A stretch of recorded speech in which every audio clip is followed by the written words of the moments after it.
Alright, so I see the red light is on for both, not only for StreamYard, but as well for Audacity, and I'm recording for another episode of the In the Hot Seat podcast. And in this one, for this week, will be, of course, for the NWA Crockett Cup 2022, a two-night event which happened over the weekend. And hopefully, you guys enjoyed your weekend and as well the Crockett Cup. And I'll get right down into it because I feel like night one had a lot more than night two because that's where things, of course, obviously got really started on the pre-show, especially added to it to see who would advance into the Crockett Cup, not only for night one but for night two, where we had Magic Jake Dumas and as well Captain Yuma on this one. They were able to go head to head, and Magic Jake was able to get the win there for him. Then we had the Tate twins on this one for the next match, where we had Balance is Forever on this, the Rip City Shooters on this one, and as well the Heat Seekers all in this to see who will be able to get to go on for the first round. So first round tournament matches are getting underway right after that first matchup, and as well when we had La Rebellion on this one, and just a lot to really go into on that and to see who would be the better team. And that one ended up being the Tate twins on that, so that was really cool to see them be able to advance and move on. And then when we had the next match, the final match on the pre-show, where we had the Briscoes and as well the now on this one, the Briscoe brothers, feeling like they haven't missed a beat and everything, and seeing them be back in action, in tag team action, that was really cool. And they were actually one of my main picks overall, even though there was a lot of teams on this and it couldn't went to either team, definitely for sure. So especially towards the end, which I'll get into, which I really liked how things shaped up. Um, but in this match where we had the Briscoe brothers ended up moving on there.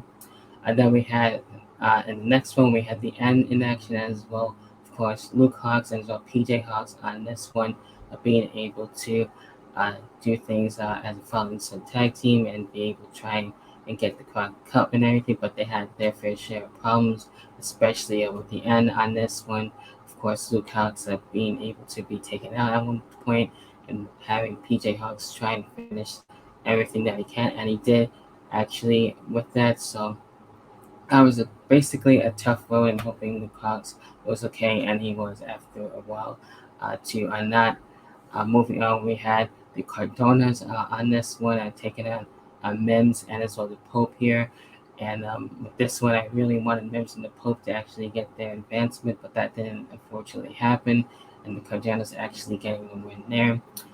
Then when we were supposed to have with Aaron Stevens, when we were supposed to have him with his tag team partner with Kratos, but he didn't show up, so we had a replacement, and it ended up being the debut of the Blue Meanie. That was really cool as a replacement for him and everything, and being able to deal with the Dirty Sexy Boys, and this one the Dirty Daniel and as well JTG. So it was kind of a toss up for me, but being able to see things transpire with that, and the Dirty Sexy Boys actually ended up winning and advancing, so that was really cool there to see that.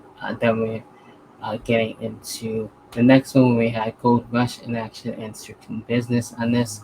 And it's really interesting to see how things were able to deal with that there, because I really wanted Strictly Business to win. I felt like this is their match to win, but Gold Rush actually surprisingly gets the advancement on that for night one there. And then we get into Doug Williams and as well Harry Smith on this one. I've really been liking this tag team as of late, and being able to not have Nick Aldis on this one with Doug Williams and having Harry Smith there was really cool. They were able to deal with the LB Gun in the next one, and they were able to get the advancement and win. Then we get into La Rebellion and as well the Tate twins, and La Rebellion were able to move on there as well to continue things for that one.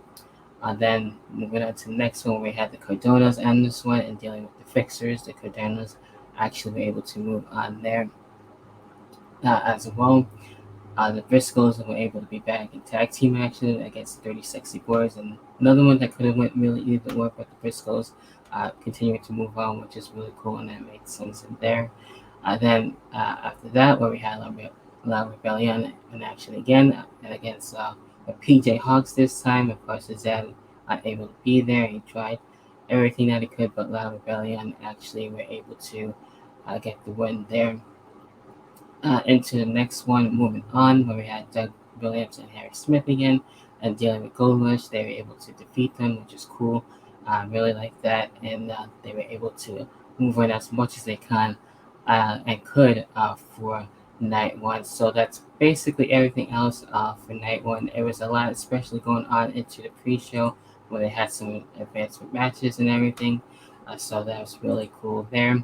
And then we get into what night two and basically having some other matches as well as the finals. So in this one, what we had on the pre-show, we had Mims and AJ Kazana. On this one, Mims was able to come back and actually get a win there. So that was really awesome for that.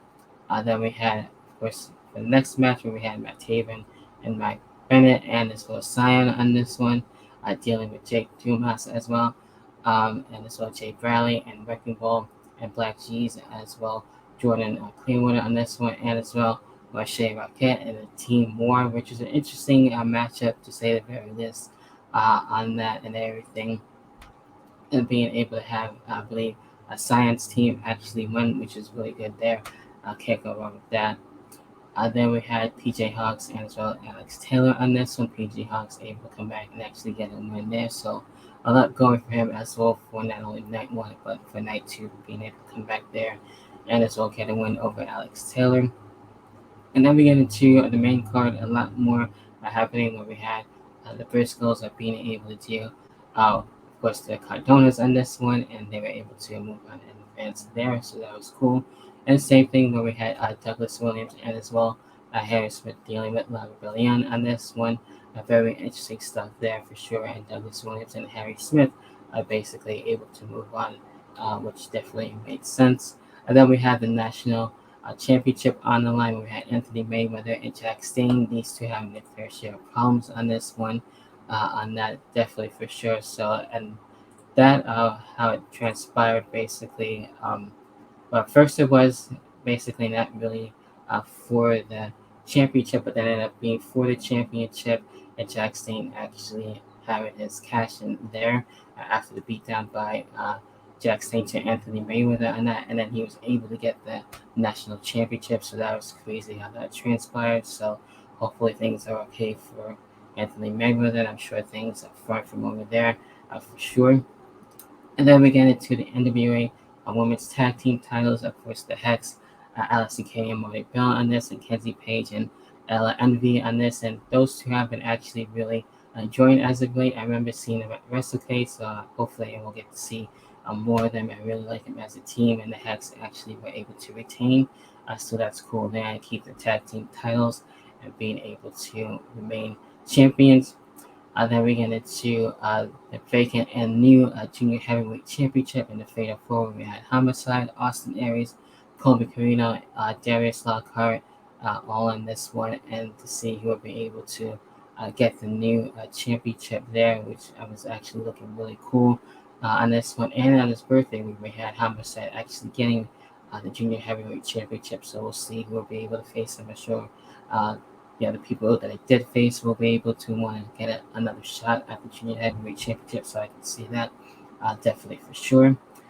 Then we have, of course, the NWA Women's Championship, probably one of my favorite matches out of both nights. Definitely with the triple threat match between Camille, Kylie Ray, and as well Chelsea Green. And I like how Kylie Ray basically was showing more of the toughness and everything. And even though she basically is always nice and everything, she wasn't really so nice, and she showed that was really cool on that side and getting very serious at times where I thought she was almost going to get the win. Same thing a little bit for Chelsea Green a little bit, but Camille actually was able to come back and actually defeat both of them on this one for sure. So I don't know who would be able to stop Camille at this point. You would think one of these two, but it's definitely making it interesting. I'm sure Kylie Ray would want a rematch, and that would be awesome to see against Camille on that. So it's definitely going to be interesting to see how we can see someone stop Camille, and I'm sure she would still continue her reign well throughout 2022, depending on what happens. So definitely interesting and one of my favorite matches for sure.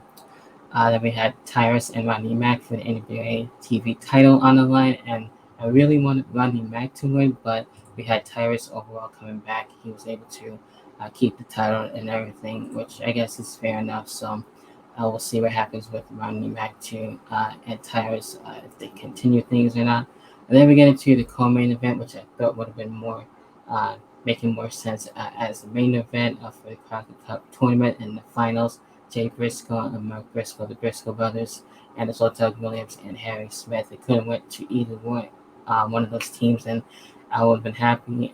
It's definitely a war to say the least. So in the end, the Briscoes were able to come back on top, and I was happy about that and seeing them actually win the Crockett Cup. So congratulations to the new winners of the Briscoes being able to win the Crockett Cup there. So I'm sure we'll be seeing them a lot more in the NWA, definitely for sure. So I feel like they fit there. So we'll see. I'm sure they'll probably want a tag team title match and everything. I can see that in the works. So that would make the most sense. So it was definitely a hell of a Crockett Cup. A lot of teams in this one. It could have went to any one of those, but having the Briscoes win it would have one of my main picks. I was happy and pleased about. So really cool there, and definitely well worth it for sure. And then we get into the main event, of course, a special guest referee match for the NWA World Heavyweight Championship, where we had Nick Aldis and as well Matt Cardona, and then with the twist, of course, Jeff Jarrett being involved in this one. And uh, at the start, it was actually going really well, but then it got crazy towards the end and everything, where we had the other teams get involved, like the Cardonas on this one, and being able to try and help out, obviously, Matt Cardona and actually help him get the win. And as well, Chelsea Green get involved, Mickey James as well. At one point, Nick Aldis actually got the championship, of course, with the attack to Jeff Jarrett on that. Fortunately, we have basically things reversed and still having Matt Cardona be the world champion. So a lot of chaos, definitely for sure, on that, which is a little crazy, a little weird at times, but definitely things are far from over, I'm sure, and we'll see things continue for these two and everything. Maybe a mixed tag even. I can see that too, of course, with Mickey James and Nick Aldis and Mark Cardona and Chelsea Green at some point to add things to the feud. So there's also that. But in the end, overall, I kind of actually feel like that too was more of a better night in some ways. But it was actually really good 2 nights for the NWA Crockett Cup. And those are my thoughts. What are your thoughts? You can leave them in the comment section if you're watching on YouTube for the video version. I appreciate the likes, subscriptions, and as well hitting the notification bell to stay up to date for all my videos. It helps support the channel as well. And as well, if you're listening on Anchor, continue to listen and leave your support. I always appreciate that. And as well, you can check out the socials for Twitter, Instagram. We're on TikTok now. So there is that. I'm going to try and see what I can do for TikTok and see maybe do some special stuff. Show some actual video version and whatnot. Maybe go live here and there. So still working on that and seeing what happens with that, but just gonna have fun with it. And that about does it for this time around. I won't be back for, of course, WrestleMania weekend. Got NXT Stand and Deliver coming up, and as well WrestleMania itself. A lot going down, especially that weekend alone for professional wrestling. So we'll see what other stuff I might actually be reviewing, but definitely NXT Stand and Deliver and WrestleMania is in the works. So anyway, that about does it for this week. Hopefully enjoyed the weekend and as well the NWA Crockett Cup. That about does it for me. And as well, hopefully enjoy the rest of the week. Until then, I'll catch you guys in the next podcast, whenever the hell the next podcast may be. Until then, I'll see you then.